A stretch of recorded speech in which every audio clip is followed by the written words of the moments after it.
So yesterday I went to a funeral of one of my co-haunter, back when I worked at the haunted house, actor friends. And she was definitely a friend to everybody.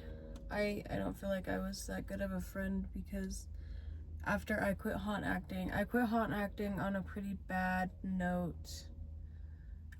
As a whole, I never had issues with her, but I left the establishment on pretty dramatic terms, you could say. So I was really scared to go to her funeral because I knew I would be seeing a lot of people that I cut out of my life. But I went for her. She was the first person at Castle to welcome me into the haunt family, and she was the first person who gave me my first prop, which was really fun. She gave me a little washer with a hair tie so I could like smack things and make loud noises. She was really cool. But her funeral was really great, really beautiful. I'm having some some needs to talk because, first of all, like I said, I saw a lot of people that I had not seen in 3 years at least. It was really nice to see some of them again. I did hug a couple of them, some of the people that I was less bitter about. I even waved to my ex-best friend because I wasn't there for them. I was there for my friend who had passed away. And, you know, it was a really wonderful day.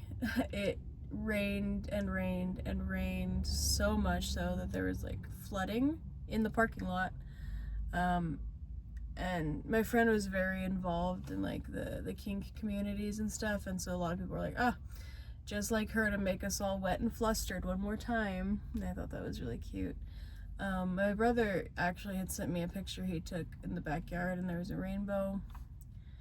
And the funeral home was amazing. Apparently, her grandfather had owned that house in the 40s, and he had passed away in the 50s or something like that. But her grandma had lived there until about the 80s, and then she'd sold it off to become a mortuary, which was really weird. But it was really fitting that that's where she went, you know?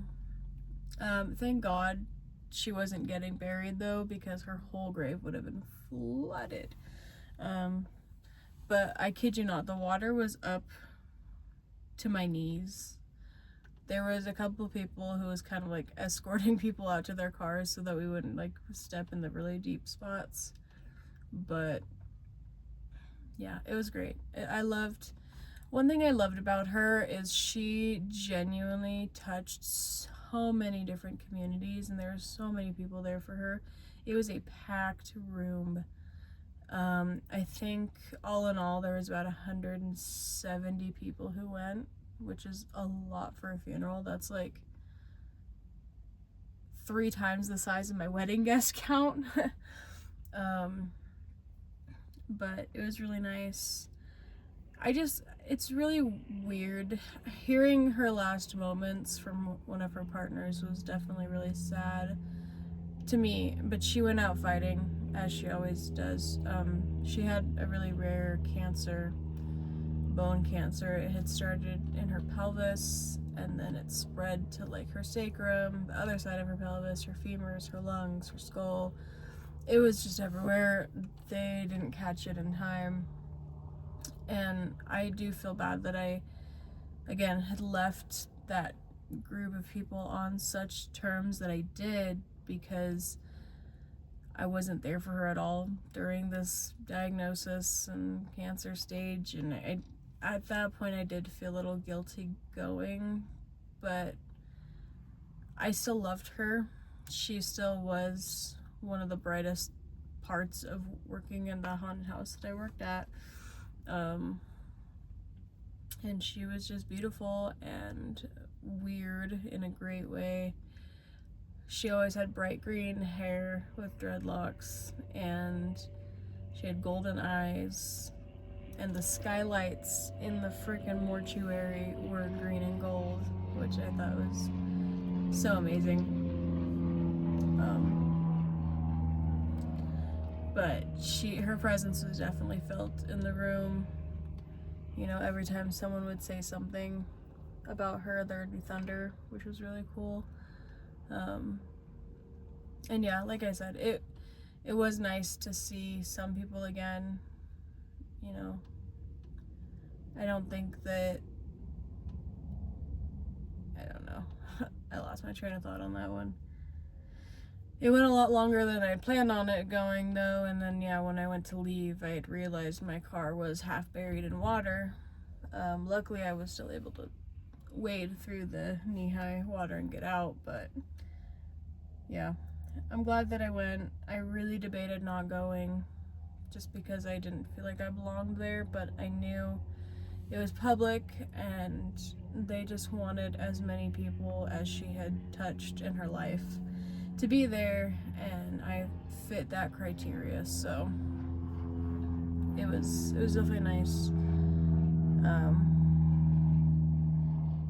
It's just weird. It's so weird. This was my first funeral, like, as an adult. Like, my grandparents both died in 2016, 3 months apart, and I went to both of their funerals, but I was 15 at the time, so I was still, like, older, but I wasn't, you know, it was my grandparents, right? This was the first funeral I've gone to as an adult that is somebody I had met in my adult life and, like, one of my friends, and it kind of just hits a little different, you know? I mean, she was, I think, 40 years old, so, I mean, she wasn't quite my age, but she definitely was way too young, and it just really puts into perspective how fragile life really is. And yeah, I loved hearing everything about her. I mean, I knew a little bit, but I didn't know a lot until a lot of people started speaking about her, and yeah, it was beautiful. It's just kind of hard to, like, be there. Well, it was hard to be there. It was also not my first time at a viewing, but it was my first time at a funeral where her casket was open while they were talking about her. I had originally planned on not seeing the body because the last time I saw a body was my grandpa's. I saw it for a good 5 seconds, and that image is still imprinted in my brain. And so I told myself I didn't want to go, but from where I was sitting, I could see her face, and she looked just as she did. Someone put a clown nose on her, which she would have loved. Yeah, it's just weird. Growing up and being around people who die is really weird. It feels wrong almost. But yeah, so her casket was really cool. So they didn't bury her. She's gonna, I think, be cremated a little bit later. But her partner, one of her partners, she had a few, he ended up taking her casket home before the funeral and decorating the ever-living crap out of it. He put green neon lights in it. He sketched a rat on it because she loved rats. Like, he really dolled it up and made it for her, you know? Like, it was really sick, really awesome, and definitely what she would have wanted, and I think that's really cool. But yeah, I don't know. This video is not really anything in particular other than me just talking a bit about the funeral because it impacted me and it was hard. But I'm glad I went.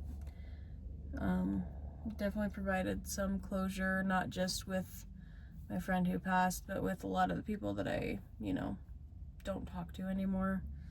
And I hope I don't have to see them again for another funeral for many of them, because one was hard enough, and yeah, but it was really cool, and I can only hope when I pass away that I can fill up a room as much as she did. But anyways, I think that's all for this video. I don't really know where I was going with this or what my big plan was with this video. I just felt like I really wanted to talk about it, so that's what I did.